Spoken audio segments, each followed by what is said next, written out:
ہو سکتا ہے دھیرے دھیرے وہ اپنی اصلاح کر لے اس بہانے۔ کسی نے ایک سوال کیا، اگر کسی عورت کو ہر وقت گھبراہٹ ہو اور سر میں درد ہو تو ڈاکٹر اسے ڈپریشن کہتے ہیں، آرام کرنے کی صلاح دیتے ہیں، بلڈ پریشر ہائی ہوتا ہے، کوئی بہتر صلاح دیں؟ تو دیکھیے سب سے پہلی چیز تو یہ، ایسی بہت ساری دعائیں ہیں جو نبی اکرم صلی اللہ علیہ وسلم نے صبح اور شام پڑھنے کا حکم دیا۔ ان دعاؤں کو حصن المسلم ایک کتاب میں بار بار نام لیتا ہوں اس کتاب کا، بہت پیاری کتاب ہے، تو وہ کتاب آپ ضرور لیں۔ اس کے اندر ایسی بہت ساری دعائیں ہیں جو گھبراہٹ، پریشانی، تنگ دستی، ذہنی بیماریاں یا ذہنی پریشانیاں جو ہوتی ہے، جسمانی پریشانیاں یا مختلف قسم کے مصائب جو دنیا میں ہوتے ہیں، ان مصائب کے حل کے لیے جو کتاب و سنت سے صحیح روایتوں سے ثابت ہے وہ جمع کی گئی ہے، وہ آپ لے۔ اس کے اندر بہت ساری ایسی دعائیں جو صبح اور شام جو شر کرنے والی چیزیں، جسمانی بیماریاں، روحانی جس کو نفسیاتی بیماریوں سے شفا کے لیے، وہ آپ کریں۔ اور عام اعتبار سے اگر کہوں تو سورہ فلق اور سورہ ناس یہ ایسی دو دعائیں ہیں کہ ان سے زیادہ بہتر دعا پناہ مانگنے کی کوئی نہیں ہے، پناہ مانگنے۔ تو آپ یہ دو دعائیں تو ضرور پڑھیں، چاہے آپ کو کوئی جسمانی بیماری ہو یا کوئی ذہنی بیماری ہو۔ آپ صلی اللہ علیہ وسلم ایک مرتبہ بیمار ہوئی، ماں عائشہ فرماتی آپ سورہ فلق سورہ ناس پڑھ کر دم کرتے، دم سمجھتے آپ؟ ایسا پھونکنا کہ تھوڑا تھوکڑے، اور آپ صلی اللہ علیہ وسلم اس کو جسم مبارک پر ملتے۔ جب آپ اتنے بیمار ہوئی، آپ کے مرض الموت کا موقع تھا، تو آپ مجھے حکم دیتے، آپ کہتی میں پڑھ کے دم کرتی اور آپ صلی اللہ علیہ وسلم کے جسم پر ہاتھ پھیرتی۔ تو یہ دیکھیے جسمانی آپ کو بخار تھا بہت شدید، اور آپ کے کلیجے میں تکلیف تھی جو کہ اس یہودن نے زہر دیا تھا اس کا اثر تھا، تو آپ نے جسمانی بیماری کے لیے بھی پڑھا۔ اسی طرح آپ صلی اللہ علیہ وسلم کو جب بخار آ جاتا تب بھی آپ سورہ فلق سورہ ناس پڑھتے۔ اسی طرح آپ صلی اللہ علیہ وسلم نے ایک مرتبہ آپ جہاد پڑھتے اور خوب آندھی چلی، تیز ہوائیں چلی، تب بھی آپ نے سورہ فلق سورہ ناس، مطلب دنیاوی آفات سے بچنے کے لیے بھی یہ دعائیں ہیں، جادو کے علاج کے لیے بھی یہ دعائیں ہیں، نظر بد کے لیے بھی آپ صلی اللہ علیہ وسلم پڑھتے ہیں۔ تو اگر ایک ماسٹر چاہیے آپ کو اللہ کی پناہ کے لیے تو یہ دو تو ہے، لیکن اس کے علاوہ بھی اگر مرض مخصوص ہے تو مخصوص دعائیں سنت سے ثابت ہے، ان مخصوص دعاؤں کو لے کر جو اس کا طریقہ کار، کچھ دعائیں ایسے جو آپ 3 بار صبح 3 بار شام پڑھتے ہیں، کچھ ایسی 10 بار صبح 10 بار شام، کچھ ایسی 100 بار صبح شعبہ، آپ وہ دیکھیں اور اس کو پڑھیں۔ تو ڈپریشن یہ سب تو ظاہر سی بات ہے نفسیاتی بیماریاں ہیں، اس کو اوور کم کرنے کے لیے جہاں آپ کتاب و سنت کا سہارا لیں، وہیں دنیاوی اعتبار سے آپ اپنے آپ کو فریش کریں، اپنے آپ کو سوچ سے دور کریں، اپنے آپ کو ایسی سوچ سے دور رکھیں جو سوچ آپ کو ڈپریشن سمجھنا ایک ایسی حالت میں لے جاتی ہے جہاں انسان خود اپنے عقل میں نہیں رہتا، پھر ڈپریشن ہو گیا تو پھر وہ کچھ سمجھ نہیں۔ کوشش کرے جس سے بلڈ پریشر بھی کبھی ہائی کبھی لو ہو جاتا ہے اور بہت سارے اعضاء پر اس کا بہت برا اثر ہوتا ہے۔ تو میں گزارش کروں گا ایک تو ڈپریشن کا علاج کروائیں، دوسرا جو دعائیں ہیں وہ دعاؤں کو پڑھے، ان دعاؤں کو معنوں کے ساتھ پڑھے اور صحابہ کی زندگیوں کو بھی اپنے سامنے رکھے تو ڈپریشن نہیں آئیں گا آپ۔ ڈپریشن بچوں کی وجہ سے آ رہا ہے، ڈپریشن مال کی وجہ، ڈپریشن پیسہ کم ہونے سے آ رہا ہے، ڈپریشن بچیوں کی شادی نہیں ہوتا، ڈپریشن، یہ سب وجوہات نہیں ہے ڈپریشن کی۔ صحابیات کی زندگیوں میں کیا تکلیفیں نہیں سہی انہوں نے، مالی اعتبار سے تو اتنے غریب تھے کسی کو انتہا، سماجی اعتبار سے کوئی عزت ہی نہیں تھی۔ صحابہ ہمارے نزدیک عزت ہے، اللہ کے نزدیک محبوب ہے، لیکن دنیا کے نزدیک تو غریب طبقہ ہے صحابہ۔ صحابہ کی جنگی محرکات دیکھیے، جب بادشاہوں کے پاس گئے تو بادشاہوں نے سمجھا شاید یہ غریب غربت کی وجہ سے نکل کے عرب سے، تو کسی نے کہا ہم خسرو کے، جب صحابہ کا ایک گروہ جو سعد بن ابی وقاص رضی اللہ عنہ کے ساتھ جو ہے فارس سے لڑنے گیا تو خسرو نے بلایا، یزدگرد جو ہے دوسرا ثانی جو بادشاہ تھا، خسرو کہا جاتا، اس نے بلا کر کہا تمہارا بھوک مری اور شاید کھانے کی کمی سے باہر نکلے ہو، میں ہر فوجی کے بدلے 2 دینار دوں گا، واپس چل جاؤ، اور تم کو الگ سے دوں گا اسپیشل تم آیا، اور جا کر بات کرو تو میڈیٹر بن جاؤ میرے بیچ میں۔ تو ان کو لگا یہ غریب لوگ ہیں، دنیا میں اعتبار سے تو غریب ہے، کوئی ویلیو دکھ رہی گا۔ آج کل بھی دیکھیے غریب کی کیا حیثیت ہوتی ہے، آج بھی دنیا کے اندر چاہے وہ تقوی والا جو بھی ہو، ہمارے پاس تقوی کہاں معیار ہے، ہمارے پاس مالداری معیار ہے، خوبصورتی معیار ہے، اور پتہ نہیں کیا کیا معیار ہمارے پاس ہے نا۔ تو صحابہ تو اس اعتبار سے بھی دنیا کے سامنے بڑے کمزور تھے، لیکن سائیکولوجیکلی صحابہ بڑے فٹ تھے، جب انہوں کسی نے ذلیل بھی کیا تو خوش ہوتے تھے۔ جیسا کہ ایک بار جب صحابہ جو ہے ان کی ایک جماعت جس میں عمرو بن عاص رضی اللہ عنہ کے ساتھ وہ جو ہے مصر گئی، تو آپ نے ایک صحابی رسول کو وہاں بھیجا، اور غالباً خاقہ بن عمرو رضی اللہ عنہ صحابی تھے۔ جب ان کو بھیجا تو یہ حبشی تھے، بہت ہی کالے تھے، تو جب اس نے دیکھا ان کو تو کہا اس کی صورت میرے سے ہٹا کے رکھو، اس کو دیکھ کر میرے کو گھن آ رہی، ڈر لگ رہا میرے کو۔ اس نے کیا کہا کہ اتنا کالا آدمی ہے، اس کو بھیج دیا میرے پاس، اور خوب لمبے تھے، 6 فٹ یا اس سے زیادہ ہائٹ تھی، تو کہا اس کا منہ ادھر پھیر دو، اس لیے کہ اس کو دیکھ کے میرے کو ڈر لگ رہا۔ تو انہوں نے یہ نہیں کہا کہ یار دیکھو میں اتنا کالا ہوں، تو انہوں نے ایسا کر دیا۔ انہوں نے کہا کہ اگر تجھے میرے جیسے ایک کو دیکھ کر ہو رہا تو میرے ساتھ ایسے 1000 ہے، اس کو دیکھ کر تو تیری فوج ویسی آ جائیں گی، میں تو 1000 کے ساتھ آیا, ان کی فوج میں 1000 لوگ تھے. جب وہ آئے ادھر سے نکل کر تو کہا اگر تجھے مجھ ایک کو دیکھ کر اتنی پریشانی, تو ڈر رہا ہے, منہ پھیر لے رہا, بات کرنے کی ہمت نہیں ہے, تو میری فوج میں ایسے 1000 ہے, ان کو دیکھ کے تو تم یوں ہی ہار جائیں گے. ان کو اس بات کو انہوں نے مثبت لیا, ڈپریشن میں نہیں آ گئے یار میں کالا ہے کیا فائدہ, اس نے اتنا بول دیا, بادشاہ کے سامنے کھڑا نہیں. یہ سب صحابہ میں نہیں تھی یہ سب چیزیں. تو آپ سب سے پہلے دنیا کے ایسے نقص جو کمیاں ہوتی اس کو آپ ڈپریشن کی وجہ بناتے, مال کی کمی, بچیوں کی شادی نہیں ہو رہی, بچے اتنے خوبصورت نہیں جتنے آپ ایکسپیکٹ کر رہے تھے. ایسے بھی لوگ ڈپریشن میں آتے تھے, بچہ کالا پیدا ہوگا میں ڈپریشن میں آ گیا. ہاں, ایک خاتون کو میں نے دیکھا, اللہ اس پر رحم کرے, اس نے اپنے بچے کو 1 مہینہ گود میں نہیں لیا تھا, اس لیے کہ اس کے کلر کم تھا اس سے. باپ بھی گورا تھا, ماں بھی گوری تھی, لیکن بچہ کم تھا. تو میں نے کہا پھر دادا نے چن کی شادی کرنا نا, دادا تو کالے تھے. اثر تو خاندان میں آئیں گا, 10 نسل بعد آئیں گا, لیکن آئیں گا, کیوں نہیں آ سکتا, آئیں گے. سمجھ رہے بات؟ تو آپ پہلے ہی پھر ایسا چننا تھا کہ پورے نسلوں میں گورے لانا تھا, یہاں سے تک آدم سے لے کر اب تک. ٹھیک ہے, تو جو اختیاری چیز نہیں ہوتی اس پہ رویا نہیں جاتا ہے. وہ ڈپریشن, بچہ کالا ہے, محفل میں جا رہا ہے تو بازو رکھ دیتے اس کو, نہیں بولے بہت کالا ہے بھائی. ایسا میں نے واقعہ بالکل سنا ہے, مجھے بتایا گیا واقعہ, اور حقیقی واقعہ ہے. تو یہ سب نہیں ہوتا, یاد رکھیے. ڈپریشن کی وجہ یہ ہوتا, آپ تو خوش ہونا چاہیے کہ لوگ گورے بھی ہوتے ہیں, لوگ کالے بھی ہوتے ہیں. یہ اللہ کی ایک نشانی کہ ماں باپ گورے لیکن بچہ کالا اس سے ہوتا ہے. ماں باپ کبھی کالے ہوتے بچے گورے ہو جاتے ہیں, کیا کریں گے اس کی. تو یاد رکھیے اللہ کی طرف سے ہوتا ہے, ہم اور آپ نہیں چنتے ہیں. کلر مکسنگ ہمارے ہاتھ میں نہیں تھی کہ زیادہ ہو گیا یہ ہو گیا تو بچہ کالا ہو گیا, کم ہو گیا, ایسا نہیں ہوتا ہے. ٹھیک, تو کسی کو ڈپریشن مال کی وجہ سے آ گیا کہ ہم بہت غریب ہے بازو والا. ارے آپ صحابہ کی زندگیاں دیکھیے, یہ سب پیمانے نہیں ہیں, یہ سب اصول نہیں ہے, نہ زندگی میں اس سے عزت ملتی, نہ آخرت میں عزت ملتی. تو کیوں آپ ڈپریشن میں جا رہے ہیں؟ کچھ لوگ ہیں بچیوں کی شادی نہیں, ڈپریشن ہے. کیا بچیوں کی شادی نہ ڈپریشن کی چیزیں؟ یہ ڈپریشن نہیں ہے آپ کا. ڈپریشن تو آپ کو جو سوچ سکتے وہ سوچ سے بھی روک دے رہا ہے نا, اس لیے کہ ہمیشہ ڈپریس بیمار رہ رہا ہے. تب کیا بچی کی شادی ہو, آپ کا برا پیسہ تھا, آپ کی اس پہ کھپ جا رہا, آپ کے بلڈ پریشر پہ لگ جا رہا. ارے ڈپریشن سے نکلنے کا موقع ہے تو مستعد ہونے کا. سمجھ رہے, کوئی اگر نقصان ہو جائے تو رونے سے بدلے میں سمجھتا ہوں عقل مند انسان وہاں مضبوط ہو جاتا ہے کہ نقصان ہو گیا, رو رو کر دوسرا نقصان نہیں کرنا, اپنے کو اگلے نقصان سے بچانا ہے نا. تو وہ سوچنا چھوڑ کے آپ ڈپریشن. تو آج کی جدید دنیا کے اندر ڈپریشن ایک عام بیماری ہو چکی ہے, نکلیے اس سے تھوڑا باہر, اور کم از کم دنیاوی لحاظ سے ڈپریشن میں مت جائیے. کوئی اگر یہ کہے کہ میری نمازیں نہیں ہوتی اور میں ڈپریشن میں جا رہا ہوں, تو یہ کچھ لگ رہا ہے کہ اس ڈپریشن کا بھی اجر پائیں گا کہ اللہ کے نزدیک ملال کر رہا تھا اپنے نفس پر کہ میں نمازیں نہیں پڑھی. لیکن آپ خامخواہ کے ایسی جگہوں پہ ڈپریشن میں جا رہے ہیں جہاں وجہ ہی نہیں. اولاد کی شادی نہ ہونا, بچوں کا کالا رنگ ہو جانا, یا پھر بچوں کا اچھا نہیں پڑھنا, یہ ڈپریشن کی وجہ نہیں ہے. اس لیے کچھ لوگ پڑھتے ہیں, کچھ لوگ نہیں پڑھتے ہیں, کچھ لوگ کماتے ہیں, کچھ لوگ نہیں کماتے. سمپل رہتا ہے فیکٹ, تو سمجھ جائیے تھوڑا سا. کچھ لوگ گورے ہوتے, کچھ لوگ کالے ہوتے, کچھ لوگ مالدار ہے, کچھ لوگ غریب ہوتے ہیں. اس میں کوئی فرق ہے؟ کچھ بھی نہیں. ٹھیک, کچھ لوگ فلاں جگہ رہتے, کچھ لوگ فلاں رہتے ہیں. تو یاد رکھیے یہ سب دنیا میں اللہ کی تقسیم کردہ نعمتیں ہیں, تو کم از کم آپ اس کے وجہ سے ڈپریشن میں مت جائیے. ہاں, اس کے علاوہ حقیقتاً کوئی بیماری ہے جو بغیر سوچ سے جینیٹیکل آ رہی ہے, تو اس کو اپلفٹ کرنے کے لیے, اپنے نفس کو بڑھانے کے لیے کتاب و سنت کا مطالعہ کیجیے, صحابہ کی زندگیاں پڑھے, تو انشاءاللہ ڈپریشن سے ہم نکلیں گے. بہت سی بار ہوتا ہے, ایک بار ایک صحابہ ہے, بولے میں بڑا پریشان ہوں, میں بڑا دنگ دست ہوں, میں بڑا بدحال ہوں, میں بڑا یہ ہوں, میں بڑا وہ ہوں, پوری زندگی ان کی سمجھو اس میں تھی, اور میں بڑا ڈپریس ہوں. میں نے کہا اچھا کیا مسئلہ ہے؟ میں یہ بیمار ہے, میرا وہ فلاں ہے, میں ایسا ہو گیا, میرا گردے کو یہ ہو گیا تھا, میرے ہارٹ کو ہوگا, میرا فلاں ہی ہوگا.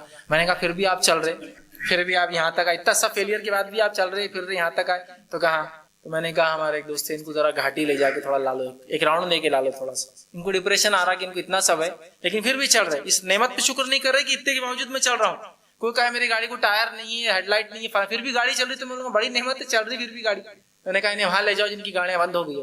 جب وہاں گیا ہاسپٹل, تو فلاں کا ہے تو وہ اٹھ نہیں سکتا, فلاں کا وہی فیلئر ہے تو وہ چل نہیں سکتا, فلاں کو ایسا ہوا تو وہ کوما میں پڑا ہوا ہے. تو بولے ماشاءاللہ میں تو بہت اچھا. میں نے ہاں, جو بھی حالت ہے اس میں آپ شکر ادا کیجیے, دوسرے کو دیکھ کر کہ اس کا اچھا یہ فلاں, میرے ایک ہاتھ کو مسئلہ ہوگا تو آپ دوسرے کو دیکھیے اس کے دونوں ہاتھ میں مسئلہ ہے, الحمدللہ اپنے دونوں ہاتھ, ایک ہاتھ اچھا ہے, ایک ہاتھ تو یوزفل ہے نا, ایک ہاتھ خراب ہے خالی آپ کا. یا کسی کو ایک پیروں کچھ مسئلہ ہے, کسی کو بی پی کا فلاں ہے, تو آپ یہ دیکھیے دوسرے شوگر میں ملوث ہے, وہ یہ نہیں کھا سکتا, وہ نہیں, اس کو فلاں ہے, الحمدللہ میں اس سے اچھا ہوں. یہ جب ایک فطرت تب آئیں گی جب صحابہ کی زندگی ہم پڑھیں گے. صحابہ کی زندگی ہم پڑھتے نہیں آتا, اس وجہ سے کیا ہوتا ہے یہ سب ڈپریشن اور فلاں فلاں, اس لیے کہ بہت ساری چیزیں نفسیات سے جڑی ہوتی ہے. جب آپ دوسروں کو اپنے سے کمتر دیکھتے ہیں تو اپنے آپ کو اللہ کے سامنے شکر ادا کرتے ہیں کہ مجھے بہت ملا ہے. ٹھیک ہے, تو یہ سب بیماریاں, جسمانی بیماریاں, مالی کمی, اولاد کی کمی, اولاد کی زیادتی, غریبی کا ہونا, اولاد کا نہ پڑھنا, مصیبتوں کا آنا, پریشانیوں کا آنا, اس کا مثبت پہلو نکالیے کہ اگر میرے پہ 10 بیماریاں ہیں تو میرا پڑوسی 20 بیماریوں میں ملوث ہے, الحمدللہ اللہ نے 10 سے بچایا, صرف 10 ہے, شکر ادا کریں گے. ورنہ میرے میں کیا ہے بھائی خصوصیات, میں تو بیمار ہوں, میں تو فلاں ہوں, نہیں کریں گے. اپنے سے کمتر کو دیکھیے تو آپ کو پھر خوشی ہوں گی جو نعمتیں اللہ تعالیٰ نے ہمیں اور آپ کو دی ہے. یاد رکھیے تو ہر حالت میں آپ اس کا مثبت پہلو نکالیے کہ اگر ایک ہاتھ کو کچھ ہوا ہے دوسرا اچھا الحمدللہ، ایک پیر کو کچھ ہے دوسرا اچھا الحمدللہ، صرف اگر ڈائبٹیز ہوئی ہے تو میں آج بلڈ پریشر کا شکار ہے الحمدللہ، صرف فلاں مرض ہوا تو یہ نہیں ہوا الحمدللہ، اور اس کے علاج کے لیے کوشش کرو، ورنہ میرے کو یہ ہو گیا میں نہیں چل سکتا، وہ ہو گیا میں وہ نہیں کر سکتا، یہ سوچنے سے جتنی اچھی زندگی آپ آگے گزار سکتے ہیں وہ بھی آپ صرف اس ڈپریشن میں گزار دیں گے کہ مجھے یہ نہیں ملا اور وہ نہیں ملا اور یہ ہونا چاہیے تھا اور وہ، اور آج کی دنیا میں شیطان کا یہ نیا حربہ ہے، آپ کو بتا کے اور بیمار کرتا ہوں۔ تو دین کے معاملے میں ہمیں احساس برتری ہونا چاہیے، دین کے معاملے میں، دنیا کے نہیں، دین کے معاملے میں، کہ میرا دین سب سے اچھا، میں سب سے اچھا، اور ان دیندار لوگوں کی زندگیاں دیکھیے انشاءاللہ عزیز، یہ سب ڈپریشن کے انشاءاللہ اکثر مسئلے انشاءاللہ عزیز آپ دیکھیے صحابہ کی زندگی پڑھنے سے حل ہو جائیں گے، ایسے ایسے نمونے ملیں گے، ایسے ایسے حالات ملیں گے، ایسے ایسے نقصان ملیں گے، ایسے ایسے گھاٹے انہوں نے اٹھائے اور اس کے بعد بھی ایک اچھی زندگیاں گزاری انہوں نے، پریشان نہیں تھے، اس سے رک نہیں گئے تھے وہ کہ اب یہ ہو گیا اب کیا کریں گے۔ عثمان ابن عفان رضی اللہ عنہ کا مشہور واقعہ ہے، حضرت رقیہ رضی اللہ عنہا آپ صلی اللہ علیہ وسلم کی بیٹی سے ان کا نکاح ہوا تھا، جو کہ آپ کی دو بیٹیاں ام کلثوم اور رقیہ، ان دونوں کا نکاح جو ابو لہب کے دو بیٹے عتبہ اور عتیبہ سے طے ہوا تھا، لیکن ابھی صرف نکاح ہوا تھا، ودائیگی نہیں ہوئی تھی۔ جب ابو لہب نے دیکھا کہ آپ صلی اللہ علیہ وسلم نے اسلام کا دعویٰ کیا ہے تو اس نے دونوں کی طلاق بھیج دی، طلاق، ودائیگی سے پہلے طلاق۔ ایک باپ کے لیے بہت بڑا صدمہ ہوتا ہے، دو بیٹیوں کا رشتہ تھا اور طلاق۔ جب اس نے طلاق بھیجی تو عثمان ابن عفان رضی اللہ عنہ کو پتا چلا کہ اس نے ایسا کیا، آپ نے اپنا رشتہ بھیج دیا، تو آپ صلی اللہ علیہ وسلم نے اپنی بیٹی رقیہ کا نکاح جو ہے ان سے کر دیا، یہ ان کے ساتھ رہے، ان سے ایک لڑکا ہو جن کا نام عبداللہ تھا، ان سے ایک لڑکا ہو جن کا نام عبداللہ تھا۔ آپ جب ہجرت کر کے گئے، پہلی ہجرت آپ نے کی حبشہ گئے، اس کے بعد دوسری ہجرت جب آپ نے کی اور مدینہ گئے، تو جب مدینہ میں داخل ہو تو ایک کوا، بڑے کوے ہوتے تو ایک کوا آیا اور یہاں چونچ مار دی اس بچے کی، عبداللہ کی یہاں جو اس نے چونچ مار دی اور اس سے ریبیز ہو گیا، انفیکشن ہو گیا۔ اس زمانے میں علاج نہیں تھے اتنے آسان، تو ظاہر سے انفیکشن ہو گیا اور وہ انفیکشن آنکھ بڑا اور پورے چہرے بڑھ گیا اور چہرے بڑھ گیا اور اس لڑکے کا انتقال ہو گیا۔ لیکن آپ نے کبھی لعنت ملامت نہیں کہی کہ اچھا تھا مدینہ آیا تو یہ مسئلہ ہو گیا، داخلی ہوئے تھے تو یہ حال ہوا، اور کچھ دنوں میں ان کا لڑکے کا انتقال ہوا، ایک ہی لڑکا تھا۔ اس کے بعد آپ کی بیوی کا بھی جنگ بدر کے دن ہی شاید اس دن جو ہے رقیہ رضی اللہ عنہ کا بھی انتقال ہوا، اور وہی وجہ تھی کہ عثمان ابن عفان رضی اللہ عنہ جنگ بدر میں شامل نہ ہو سکے تھے، اس لیے کہ آپ صلی اللہ علیہ وسلم کے علاوہ یہی تھے جو ان کی دیکھ بھال کر سکتے تھے۔ جب یہ گئے جنگ میں تو آپ نے کہا وہاں کون دیکھیں گا تیری بیوی اور میری بیٹی کو، تو کہا کوئی بھی نہیں ہو، اور مدینہ میں اتنے لوگ بھی نہیں تھے، تو کہا تم چلے جاؤ، آپ سب نے بھیجا ہو نہیں جا رہے، کہا جاؤ۔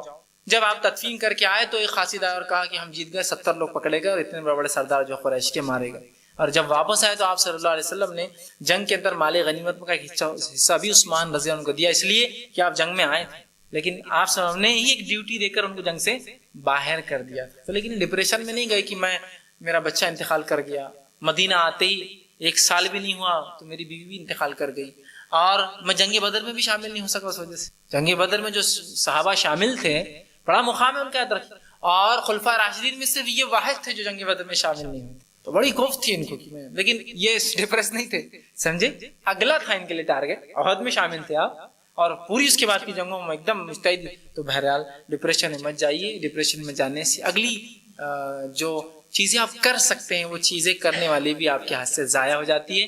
تو اپنے آپ کو فٹ رکھیے، اور جو ایسے واقعات ہوتے ہیں، دنیا بیماریاں ہوتی، پریشانیاں، اس کو بالکل ایسا سمجھیے اس کے بدلے ملتے ہیں، مومن کو بدلہ، اس لیے کہ آپ سے فرماتے ہیں کہ انسان دنیا میں مصیبتیں جھیلتا ہے، مصیبتیں جھیلتا ہے، مصیبتیں جھیلتا ہے، مومن کا لفظ ہے، اور جب اللہ کے پاس جاتا ہے تو کوئی گناہ ہی نہیں ہوتا اس کے ساتھ، سب مٹ جاتے ہیں، ایک مصیبت کی وجہ سے یہ گناہ معاف، وہ مصیبت کی وہ گناہ معاف، جب اللہ کے پاس جاتا ہے حاضر سب معاف۔ اب آپ اگر کوئی مصیبت پر ڈپریشن لے لیں گے تو گناہ کہاں معاف ہو رہے، آپ اپنے نفس کو تکلیف میں ڈال رہے، تو یہ سمجھیے اللہ کی طرف سے الحمدللہ جو گیا وہ نقصان کو چھوڑ کر جو بچا اس کے فائدوں کو سوچیے تو انشاءاللہ زندگی اچھی گزریں گی، لیکن جو گیا اس کے نقصان میں رہیں گے تو زندگی بھر ہوتے ہیں۔ ایسے میں نے لڑکوں کو تو کم دیکھا، لڑکیوں کو دیکھا، میرا نمبر فلاں کورس میں نہیں لگا، میرا نمبر فلاں کورس میں نہیں لگا، میرا نمبر فلاں کورس میں نہیں لگا، میرا نمبر فلاں کورس میں نہیں لگا، میرا نمبر فلاں کورس میں نہیں لگا، تو جو کرتے وہ بھی نہیں کر پاتے اس لیے کہ میرا نمبر فلاں کورس میں نہیں لگا۔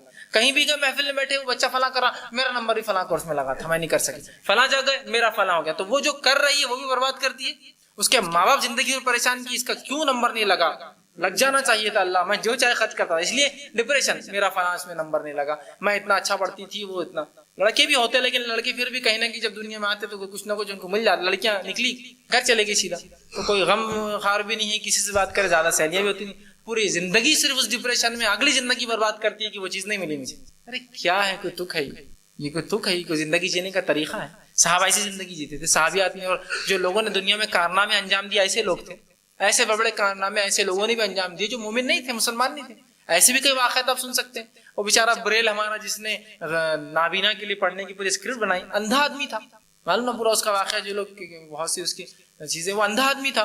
اندھا تھا تو اس کو پڑھنے میں تکلیف ہوتی، تو اس کو وہ تکلیف کا احساس ہوا کہ دوسرے اندھوں کو بھی یہ تکلیف ہوتی ہوں گی. غیر مسلم ہی مرا بیچارہ، تو اس نے ان اندھوں کو تکلیف نہ ہو بول کر ایک طریقہ ایجاد کیا کہ حرف جو ہوتے ہیں، اس نے کہا کہ اگر پیپر کے اوپر کچھ ابھر کے آ جائے تو اس کو اندھے لوگ پڑھ سکتے ہیں. لکھا ہوا نہیں پڑھ سکتے نا، کیونکہ تو سمجھ میں نہیں آئے گا، لیکن اگر یہی حرف ابھرے ہوئے ہو تو پڑھ سکتے. تو اس نے ایک لیپی نکالی نقطوں کی شکل میں، ABCD کی نقطے، تو فلاں نقطے یہ ہوتا، فلاں نقطے B ہوتا، اور پوری اس نے ایک زبان بنائی جس سے ہو سکتا ہے قیامت تک لوگ فائدہ اٹھائیں. لوگ پڑھتے نا، اس کی کتاب دیکھیے، ان کے نقطے رہتے، اسے پڑھتے رہتے. تو وہ احساس کمتری بھی نہیں تھا کہ میں اندھا ہوں تو اب کیا کروں، اندھا تو ہوں ٹھیک ہے، آگے کیا کر سکتا ہوں، آگے یہ کر سکتا ہوں کہ انسان کے نفع. تو یہ سوچیے آپ اور ہم کہ یہ چیز نہیں ہے تو اس کے آگے کیا کر سکتے ہیں. یہ نہیں ہے، یہ نہیں ہے، یہ نہیں ہوا، وہ نہیں ملا، یہ چلا گیا، فلاں ہوا، یہی زندگی بھر ڈپریشن. اور اس سے اتنے نقصانات بھی ہوتے، اسی کو انتہائی آپ مذاق کا موضوع بن جاتے ہیں. کوئی آئے بولتے اب انہیں آ کے وہی روئیں گی، میرے کو وہ کورس ملتا تھا. آتے سن انہوں یہ بولیں گے، آتے میرا رشتہ فلاں جگہ ہو رہا تھا، مالدار گھر میں نہیں ہوا. وہ کچھ لوگ رہتا ہی ہو، میرا فلاں ہو رہا تھا تو ایسا نہیں ہوا، میرے کو تو فلاں ملتی تھی، ہمارے دادا تو بہت امیر تھے. دادا تھے نا، اپنے جیب میں کتنے ہیں اس پہ بات کرو. دادا کا قصہ چھوڑ دو، دادا کا قصہ یاد کریں گے زندگی بھر کچھ نہیں کریں گے. دادا امیر تھے، دادا امیر تھے، ہوں گے نا. تم کیا ہے تو جو میں ہوں وہ کروں. ہمارے خاندان میں سب نواب گزرے، ہم غریب ہو گئے، تو اب تم کیا کر سکتے ہو غربت میں. وہ دیکھو وہ تھے نواب، انہوں نے کر لیا ان کا کام. تم اپنا کام کر گزرو کہ تم غربت میں بتاؤ کہ نواب غربت میں بھی اچھے رہتے ہیں کیا مالداری میں. نہیں نہیں نہیں، فلاں کہاں کر سکتے، اس سے منہ چھپا رہے سے. یہ ڈپریشن انسان کو کہیں کا نہیں رہنے دیتا. اس کو چھوڑیے، اس سے ابھریے تو اتنی اچھی زندگی ہے. ہر انسان کو اللہ نے سب سے اعلیٰ زندگی دی. بس آگے کا دیکھیے تو انشاءاللہ جس فائدہ ہوگا، ورنہ پیچھے کا دیکھیے یہ دنیا ہی برباد کریں گے اور آخرت کے ثواب کہاں سے کریں گا. بیمار انسان، صحت نعمت ہے تو اس کا فائدہ اٹھائیں. بس کسی نے ایک آخری سوال کیا تھا. اللہ رب العزت ہی سنتا ہے، اس کے علاوہ کوئی سن نہیں سکتا. جو ہم سنتے ہیں وہ بھی اللہ سناتا ہے بول کے ہم سن سکتے ہیں، ورنہ اگر کان چھین لے تو وہ بھی نہیں سن سکیں گے ہم. تو اللہ تعالیٰ ہی سنتا ہے، اس بات کو یاد رکھو. بس بندے کو مانگنا آنا چاہیے، بندے کو رب کو راضی کرنا آنا چاہیے. ایک واقعہ سناتا ہوں. نبی اکرم صلی اللہ علیہ وسلم فرماتے ہیں، صحیح مسلم کی روایت ہے، واقعہ اس طرح سے کہ آپ صلی اللہ علیہ وسلم فرماتے ہیں کہ ایک مرتبہ سلیمان علیہ السلام، سلیمان علیہ السلام پتہ ہے نا کون تھے؟ داؤد علیہ السلام کے بیٹے ہیں. یہ اللہ کے نبی تھے. ان کی خاصیت کیا تھی؟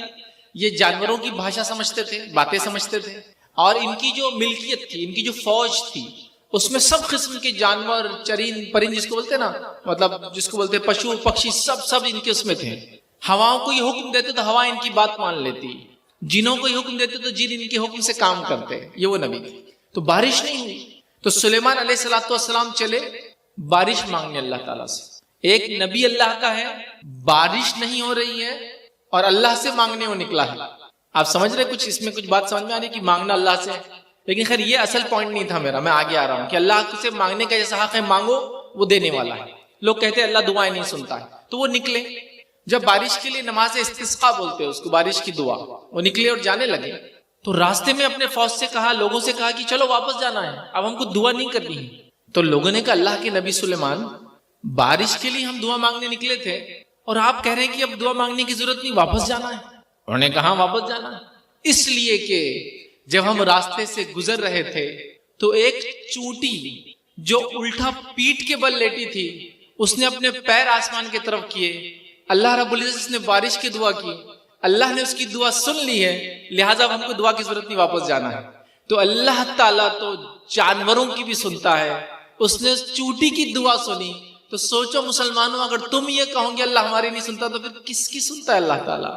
بس مانگنا تو آئے، پکارنا تو آئے، جیسا حق ہے وہ کام تو کرو، پھر رب العزت دیکھو کیسی سنتا ہے. سمجھ رہے ہو اس بات؟ یہ بڑی اہم بات. تو سب سے پہلی چیز جس کو بولتے ہیں نا گرہ باندھ لینا، گیٹ باندھ لینا بولتے ہیں نا، عورتیں ان کے دوپٹے پلو کو کرتی ہے نا کوئی چیز یاد رکھنے کے لیے. پہلے زمانے میں موبائل نہیں تھے نا تو وہ ریمائنڈر نہیں ڈال سکتے تھے، تو کیا کرتی تھی عورتیں؟ گاٹے باندھ دیتی تھی. تو گرہ باندھ لو، مطلب یاد رکھ لو اس بات کو کہ اللہ ایک ہے. اللہ کو ایک مانو گے دنیا میں کامیاب رہوں گے، اللہ کو ایک مانو گے قبر کی برزخ کی زندگی میں کامیاب رہوں گے، اللہ کو ایک مانو گے آخرت کی زندگی میں کامیاب رہوں گے. اس کا کوئی شریک نہیں. دوسری چیز جو سوال لوگ کرتے ہیں اللہ سنتا نہیں، ایک واقعہ تو سنا دیا اللہ سب کی سنتا ہے. اسی میں ایک چیز اور ایڈ کرتا ہوں. اللہ تعالیٰ جامع ترمذی کی روایت ہے سب کی سنتا ہے، لیکن 3 طریقوں سے سنتا ہے. ہم چاہتے ہیں میں نے مانگا مجھے ابھی مل جانا چاہیے، لیکن اللہ سنتا ہے لیکن 3 طریقوں سے سنتا ہے. پہلا، جو تم نے مانگا وہ تم کو عطا کر دیا جاتا ہے. تم نے دعا کی اللہ مجھے بزنس تجارت اچھا کر دے، ہو گیا. تم نے مانگا اللہ تعالیٰ مجھے گاڑی دے دے، مل گئی. تم نے مانگا اللہ تعالیٰ مجھے دنیا کے اندر کامیاب کر دے، ہو گئے. کوئی مسئلہ تھا، پریشانی تھی، دکھ تھی، تکلیف تھی، بیماری تھی، مانگا اور مل گیا. تو ایک تو اللہ تعالیٰ جیسے ہی بندہ جو مانگتا ہے وہ دے دیتا ہے. دوسرا کیا کرتا ہے، جب بندہ جو مانگتا ہے اگر وہ نہیں دیتا ہے تو اس کے بدلے اتنی مصیبت کو دنیا کی اس کے ٹال دیتا ہے جو اس کے پاس آنے والی تھی. سمجھے بات؟ پہلے تو دعا مانگی سیدھا مل گیا، دعا مانگی سیدھے نہیں ملا تو اللہ تعالیٰ اتنی مصیبت کو ہماری زندگی سے نکال دیتا ہے جتنی دعا میں نے کسی چیز کو مانگنے میں کی تھی. اور تیسرا، اللہ کے رسول صلی اللہ علیہ وسلم فرماتے ہیں اگر اس کو مصیبت بھی کوئی نہیں ٹالتا اللہ تعالیٰ تو آخرت میں اس کا بدلہ دیں گا. اور بندہ جب آخرت میں جا کے دیکھیں گا اس کے نام اعمال رجسٹر تو کہیں گا اللہ میں نے یہ کام تو کیا ہی نہیں تھا لیکن لکھا ہوا ہے.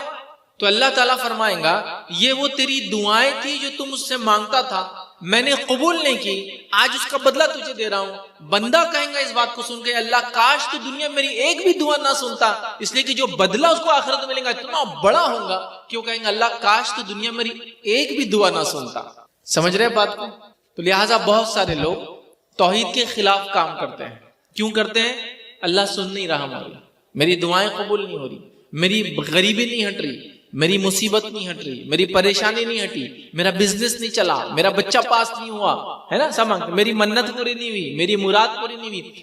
سب کی منت پوری ہوگی، سب کی مراد، بس اللہ سے مانگو. وہ 3 میں سے ایک طریقے سے دیں گا، جو مانگا وہ ملے گا، جو مانگا اس کے بدلے کو مصیبت اللہ ٹال دیں گا، اور تیسرا آخرت میں اس کا بدلہ ملیں گا.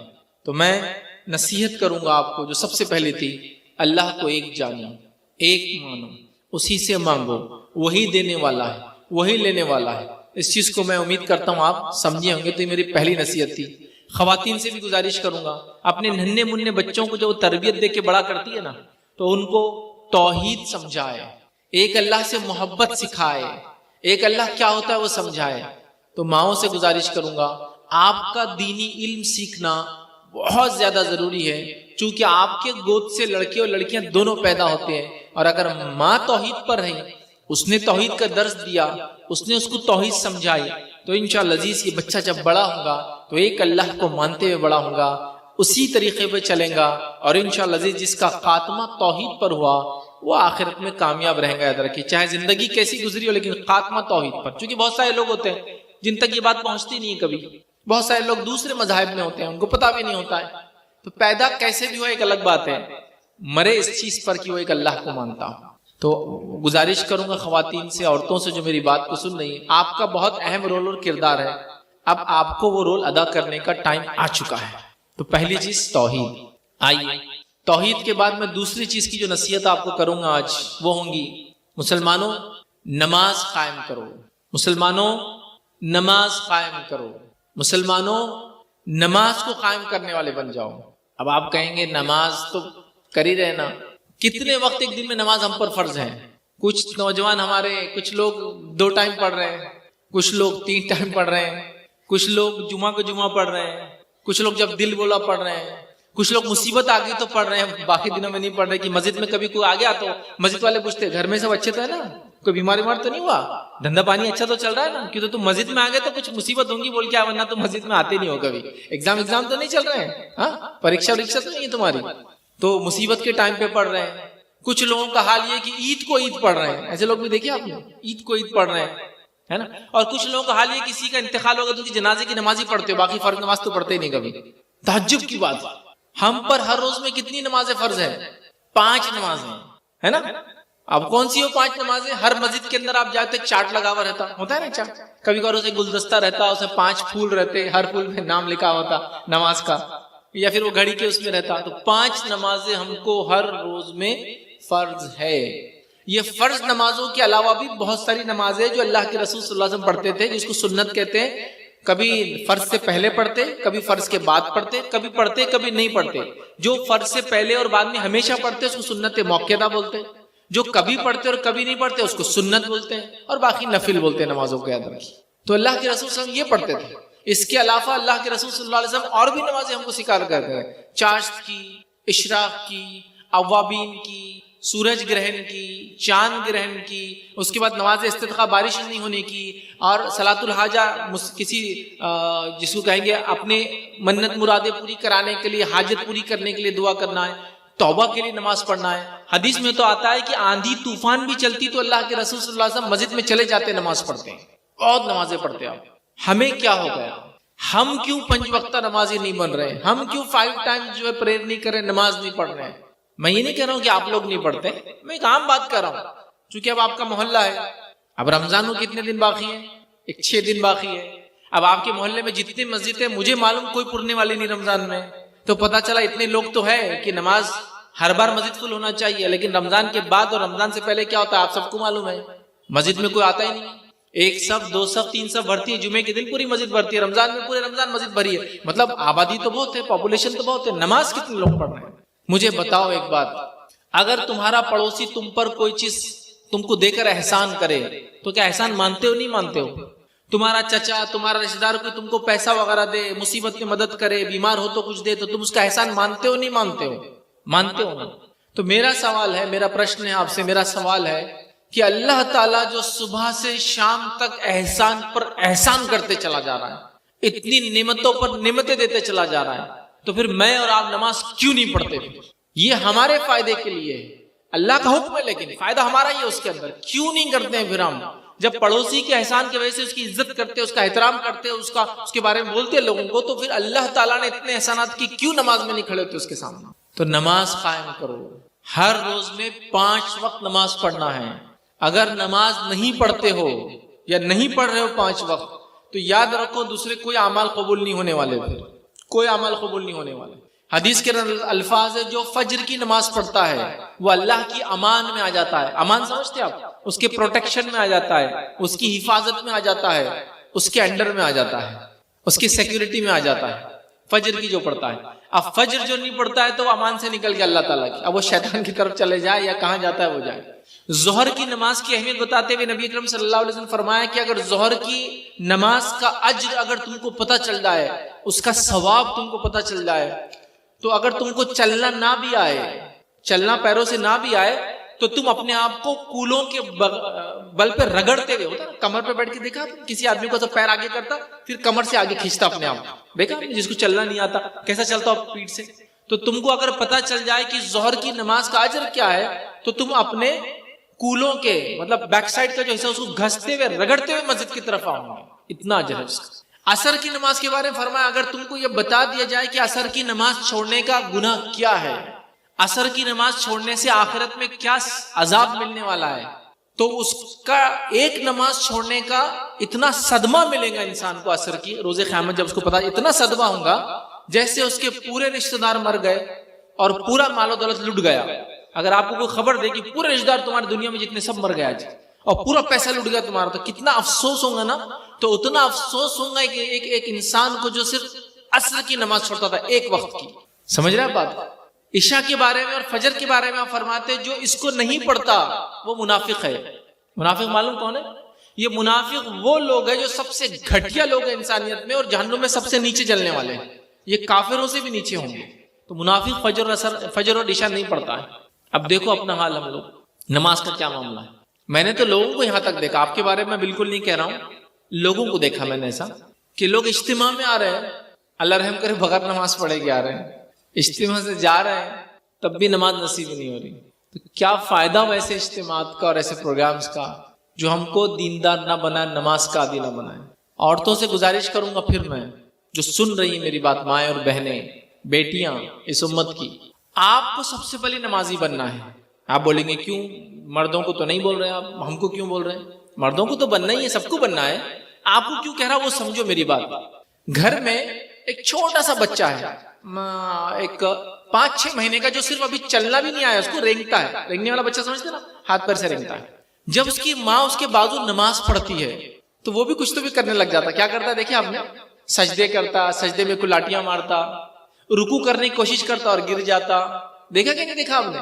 پھر بیٹھ کے انگلی کو حرکت دیتا تشہد میں، حالانکہ اس کو نماز آتی نہیں ہے۔ کیوں کر رہا ہو یہ کام؟ میرا سوال ہے آپ سے۔ اس نے اپنے ماں کو نماز پڑھتے ہوئے دیکھا تو وہ بھی ماں کے جیسا بننا چاہتا ہے۔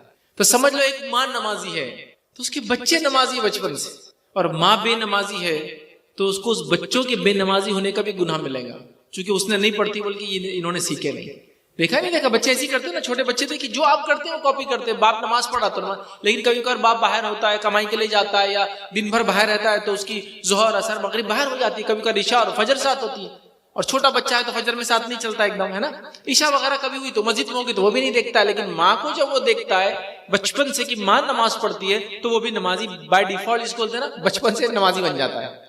اس کی سیٹنگ ہی ایسی ہو جاتی ہے، جیسے موبائل کی سیٹنگ کرتے تھے اب اتنے ٹائم پہ یہ ہونا، اس کی سیٹنگ ہو جاتی ہے، پھر وہ بائی ڈیفالٹ نمازی بن جاتا ہے.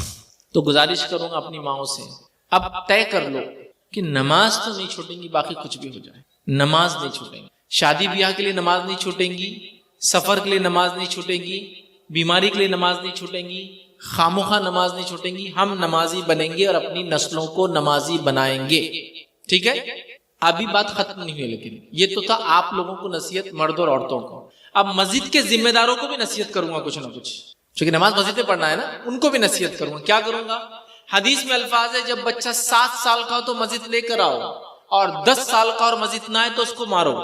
ایک ہی حدیث ہے جس میں اللہ کے رسول نے مارنے کا کہا بچوں کو. کیوں؟ اس لیے کہ اگر نمازی نہیں بنے گا تو جہنم میں جلے گا. جہنم کی آنکھ کے مقابلے میں دنیا کو تھوڑا، دنیا میں اس کو سزا دے کر اگر نماز پڑھا دے تو زیادہ اچھا ہے. عادت تھوڑے دن میں عادت لگ جاتی ہے. تو مسجد کے ذمہ داروں سے میں سوال کروں گا، کیا ہماری مسجد 7 سال کے بچے کو ویلکم کرنے کے لیے تیار ہے، قبول کرنے کے لیے تیار ہے؟ ہمارے پاس تو چھوٹے بچوں کو مار مار کے ہکالا جا رہا ہے مسجد سے. چل بھاگ، نکل، پانی پھینک رہا، آگے آگے کھڑے ہو جا رہا، چل پیچھے جا، چل نکل مسجد سے باہر. نماز کو جمعہ کے دن سب سے پہلے بیچارہ بچہ آتا ہے، آگے بیٹھتا ہے، چلو پیچھے جاؤ، اب ہم آ گئے، چلو پیچھے جاؤ، اب ہم آ گئے، چلو پیچھے جاؤ، مسجد سے باہر تھوڑی دیر بعد. تو بچپن میں مسجد سے ہکالتے ہو، بڑے ہونے والے بات بولتے ہو، آتے کیوں نہیں ہو رہے مسجد میں؟ بچہ اسکول جاتا ہے، کتنے سال میں جاتا ہے؟ آپ کے پاس کتنے سال میں بچے کو اسکول ڈالتے؟ 6 سال ہے نا، 6 سال میں ڈال دیتے ہوں گے نا. تو میرا سوال ہے، وہ 6 سال کے بچے کو اسکول میں کیسا ویلکم کرتے ہیں ٹیچر؟ میرے کو بتاؤ ذرا. جب آپ کا بچہ فرسٹ ڈے اسکول جاتا ہے، کچھ اسکول جو اچھے بڑے اسکول ہوتے کیا کرتے ہیں معلوم آپ کو؟ روز گفٹ میں دے رہے ہیں، چاکلیٹس دے رہے ہیں، ٹیچر یہ بول رہا ہے کہ ہاتھ ملاؤں گے، گلے لگوں گے، کیا کرو گے بولو آگے. بچہ بولتا ہے ٹیچر ہاتھ ملاؤں گا، ہاتھ ملائیے، آئیے بیٹا، آؤ بیٹا، ویلکم ہو رہا ہے. ہمارے پاس کیا ہو رہا ہے؟ بچہ جیسی مسجد کے اندر آتا تو اس پہ لوگوں کی ایسی خطرناک کیمرے والی نظر رہتی ہے کہ بیچارہ باپ کے پیچھے چھپتا لنگی کے اندر، ادھر ادھر ادھر ادھر. کیوں؟ تو کوئی تو بھی ایک آدمی اس کو ڈانٹنے والا ہے، اس کو پتا ہے، کوئی تو بھی ایک ڈانٹے گا، ہے نا.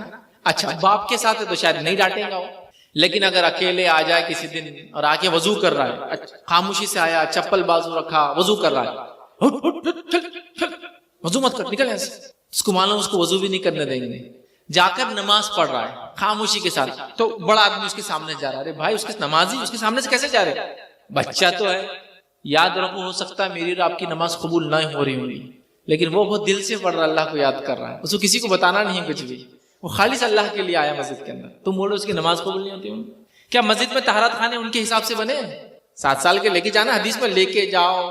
10 سال کے ہو تو مارو. تو 7 سال میں کیا ہماری مسجدیں ویلکم کر رہی ہیں ان کو؟ تو میں مسجد کمیٹیوں سے، انتظامیہ سے جو میری بات سن رہے کہوں گا، آپ اپنی مسجدوں کو ایسا بنائیں کہ بچوں کو دونوں ہاتھ سے ویلکم کریں.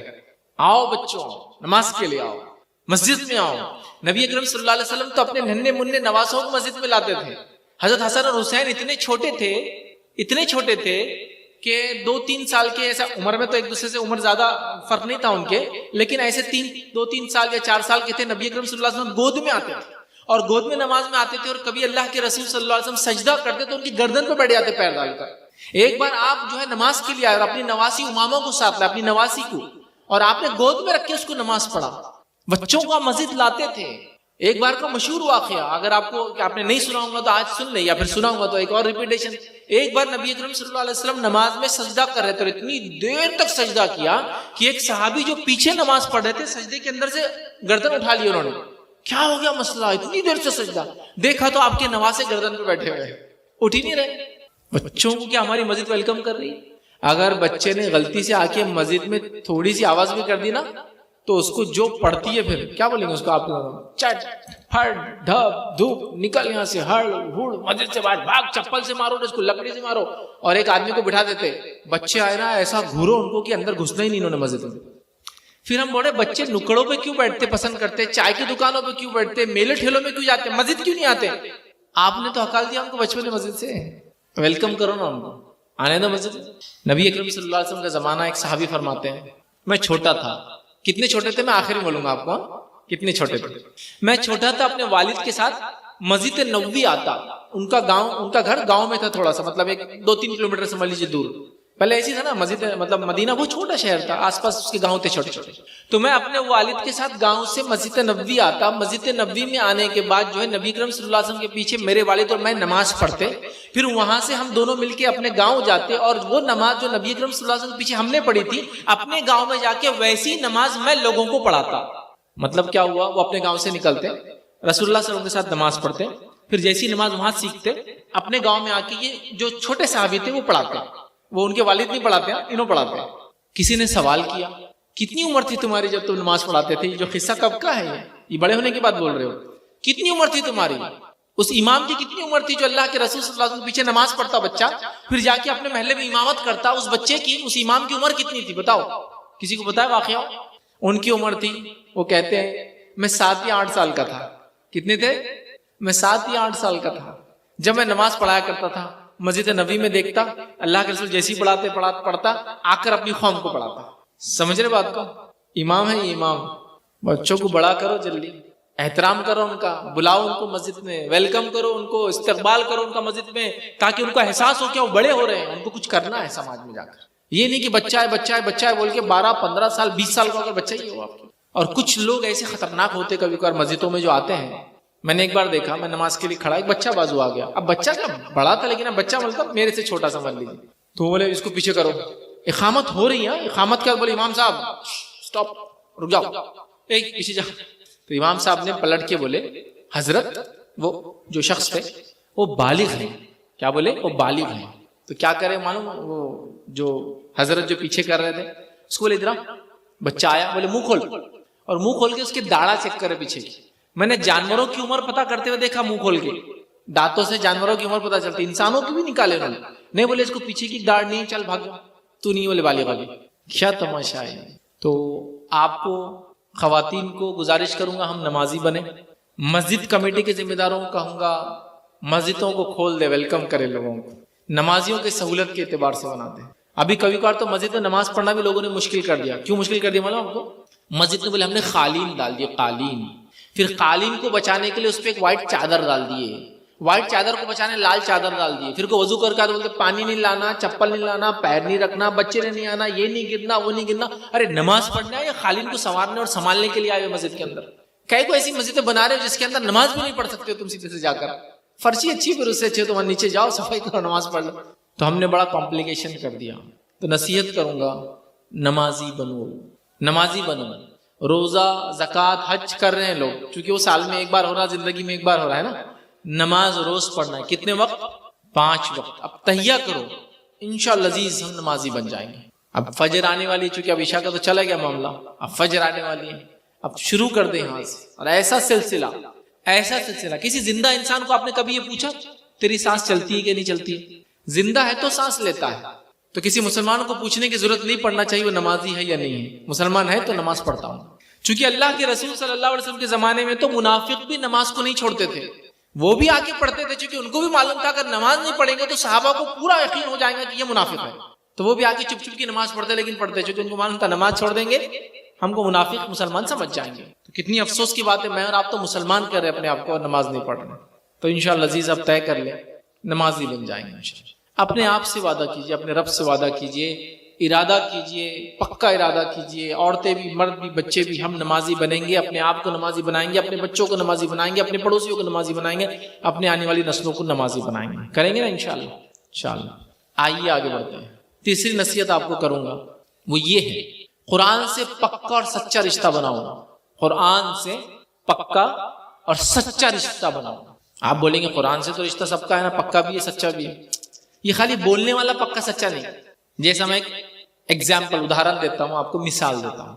اگر کسی سے یہ پوچھ لیا جائے قرآن کیا ہے, چلو بتاؤ, کیا بولیں گے آپ؟ قرآن اللہ کا کلام ہے, بڑی کتاب ہے, سب سے بڑی کتاب ہے, نازل ہوئی کتاب ہے, معجزہ ہے, اور ساری کتابوں کی امام ہے، نبی اکرم صلی اللہ علیہ وسلم نازل ہوا، اس پر ایمان لانے والا یقیناً جنت میں جائیں گا، اس کو چھوڑنے والا جو ہے وہ جہنم میں جانے والا ہے، یہی حق ہے، اس میں سب سچ ہے، اس میں دنیا کی باتیں ہیں، اس میں آخرت کی نجات کا ذریعہ ہے، اس میں دنیا گزارنے کا طریقہ ہے، اس میں سائنس کی باتیں ہیں، اس میں یہ ہے، اس میں وہ ہے، اس میں شفا ہے، اس میں بیماری کا علاج ہے، اور اس کا یہ ہے، اور اتنا مطلب اس سے جن شیاطین دور مطلب برائی دور بھاگتی ہے، اچھائی کو لانے والا ہے، برکتوں کو لانے والا ہے، خیر کو لانے والا ہے، یہ کرنے والا ہے، وہ کرنے والا، مطلب میں اب بول بھی نہیں سکتا کیا کیا ہے قرآن، ہے نا. تو پہلا سوال قرآن کیا ہے، تو جواب اتنا لمبا کہ آدمی بول رہا بھائی کیا بات ہے، ماشاءاللہ کیا جواب ہے. اب دوسرا سوال قرآن میں کیا ہے. اب جیسی قرآن میں کیا بولے تو یہ آدمی جو اتنے جوابات دے رہا تھا نا اس کا منہ پھر جاتا، آپ دے دیجیے ذرا جواب، آپ دے دو کیا ہے. میں تو میرے کو تو نہیں معلوم کیا ہے، میں مولوی تھوڑی ہوں جو میرے کو معلوم ہے. آپ بڑی کتاب یہ معلوم ہے، برکت والی کتاب یہ معلوم ہے، نجات والی کتاب یہ معلوم ہے، دنیا اور آخرت میں کامیابی کتاب معلوم ہے، اس میں کیا ہے وہ مجھے اتنا نہیں معلوم زیادہ تھوڑا. تو سچا اور پکا رشتہ یہ تو نہیں ہو سکتا کہ آپ بولے میرا سچا اور پکا رشتہ ہے لیکن بیوی کا نام ہی نہیں معلوم آپ کو کیا ہے، بیوی کیا، اس کے صفات نہیں معلوم، اس کی عادتیں نہیں معلوم، اس کے اطوار نہیں معلوم، اس کی پیدائش نہیں معلوم، اس کی اچھائیاں، اس کی برائیاں، اس کی پسند، اس کی ناپسند ہو ہی نہیں سکتا. قرآن میں کیا ہے. جب میں کالج میں تھا، اللہ رحم کرے، جب میں دین سے اتنا جڑا ہوا نہیں تھا، تو ایک مرتبہ ایسا ہوا کہ ہم بیٹھے تھے 25-30 نوجوان، ایک آدمی آ گیا اور اس نے ایک سوال کیا. کیا سوال کیا معلوم آپ کو؟ کیا قرآن میں کوئی نور علیہ السلام ہے کہ نور علیہ السلام؟ اب ہم 25-30 نوجوان مسلمان سب ایک دوسرے کی طرف دیکھ رہے، بھائی تو ہے کہ نور نور. سب لوگوں نے مل کے یہ طے کیا کہ بھائی نور ہے یا نہیں ہم کو نہیں معلوم، اللہ رحم کرے ہم پر، لیکن اتنا معلوم کہ نوح بول کر ایک ہے، نوح، لیکن نور کا نہیں معلوم. ہاں بھی نہیں بول سکتے اور نہ بھی نہیں بول سکتے. آپ کو معلوم قرآن میں کتنے انبیاء کے نام ہیں؟ کتنے انبیاء کا نام معلوم آپ کو؟ صرف 25، صرف 25 انبیاء کے نام. اور ہم کو اس میں سے یہ نہیں معلوم تھا کہ نور ہے یا نہیں ہے. نوح کے بارے میں پتا تھا تو بول دیا علیہ السلام. کتنی افسوس کی بات ہے، اگر اللہ موت دیتا جب تو کیا ہوتا تھا کہ قرآن کے بارے میں اتنا بھی نہیں معلوم. 25 انبیاء سے آپ میں سے کتنے لوگ ہیں نا، کتنے لوگ ایسے بیٹھے ہیں یہاں، ان کو پورے انڈین ٹیم نے کون سے سال میں کتنے لوگوں کے ساتھ میچ کھیلا تھا پورے پلیئرز کے نام یاد ہوں گے. 2002 میں یہ ہوا تھا ورلڈ کپ، 2006 کا ورلڈ کپ میں یہ ہوتا، 2006 کے 10 کے ورلڈ کپ میں ہوتا، 14 کے ورلڈ کپ میں یہ ہو گیا تھا، اس کے 18 کے ورلڈ کپ میں فلاں ہو گیا تھا، پھر کورونا آ گیا تھا، اس میں کھیلنے والے 11 پلیئر یہ تھے، ایکسٹرا 3 پلیئر سیٹنگ میں یہ تھے، اس کو بلا لیے تھے، آخر میں اس نے آ گیا تھا ٹیم میں، فلاں کا یہ ہو گیا تھا، وہ ہو گیا تھا. یہ تو ہو گیا فٹ بال کا پورا بتا دیں، یہ ٹیم تھی، فلاں ٹیم ہے، یہ فلاں ٹیم ہے، یہ کنٹری کی وہ ٹیم ہے، وہ کنٹری کی، اس میں اتنے پلیئر، اس میں اتنے، یہ پلیئر یہ کنٹری کا وہاں کھیل رہا، وہ کلب کا یہاں کھیل رہا، فلاں، یہ بھی پورے نام یاد ہے ماشاءاللہ. تو سووں میں نام یاد ہے آپ کو لوگوں کی. اس کے علاوہ آپ کے پولیٹیکلی دیکھ لے تو یہاں وہ ودھائک ہے، وہاں وہ ودھائک ہے، وہاں وہ MP ہیں، یہ MLA، یہاں یہ کارپوریٹر ہے، وہاں کاؤنسلر ہے، وہاں فلاں آدمی یہ ہے، وہاں کا میئر یہ ہے، وہاں کا یہ، آپ کو ایسے سو نام وہ بھی ماشاءاللہ یاد ہے. آپ کو اپنے پڑوس کے نام ہے نا، عظیم بھائی، عبداللہ بھائی، اسلام اور عزاء اور یہ آپ کے ال بہت لگاتے ہیں نا، سارے آپ کو ادھر ادھر کے سب آپ کو پتہ ہے کون ہے.